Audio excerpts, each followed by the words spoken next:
Matatanda ang ibinalita sa Facebook page na Inside the Metro ang blind item tungkol sa isang power couple. Nakasaad sa naturang post na mala-perfect daw ang imahe ng showbiz power couple kung pagmasdan, pero sa likod umano ng kanilang mga ngiti ay may fairytale story na nagbabadyang mauwi raw sa kalungkutan.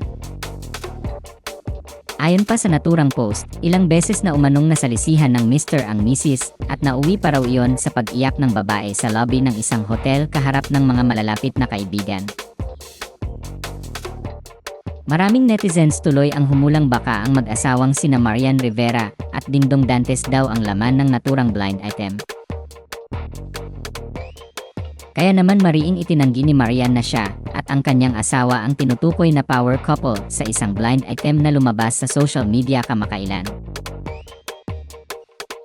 Sa episode ng online show sa YouTube na Marites University noong January 8, 2026 ay diretsahang tinanong ni Rose Garcia si Marian Rivera tungkol doon. Ani Rose, ni-message ko siyan. Sabi ko, I'm sure aware ka sa blind item kung saan sa comment section kayong dalawa ni Dong ang binabanggit na kesyo kayo yun, something. So, ang tanong ko lang, how are you, ganyan. Ayon pa kay Rose, makalipas ang ilang sandali ay tumawag na raw sa kanya si Marian. Dagdag pa niya, nagpadala rin umano si Marian ng litrato nila ni Dingdong na kuha ilang sandali bago siya tumawag. Sabi pa umano ni Marian sa kanya, ate, ano ba yan, Diyos may ano ba yang mga blind item na yan?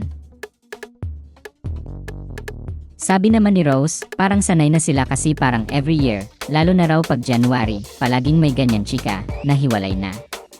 Kesyo si Dingdong ganito, kesyo ganyan. Ayon naman sa co-host ni Rose na si Junardo, may mga ganyan chika daw after ng wedding anniversary ni na Marian at Dingdong. Pero itinanggi na iyon ng kapuso primetime queen.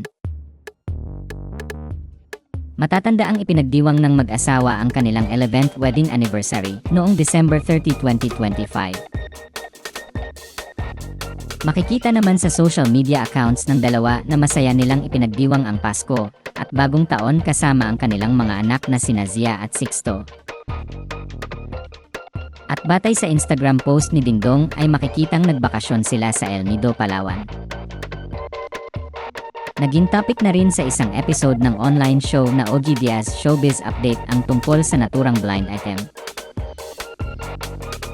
Ayon kay Ogie, baka nililigaw lang umano ng Inside the Metro ang blind item para lang maloka raw ang publiko sa kahuhula kung sino talaga ang tinutukoy sa naturang post.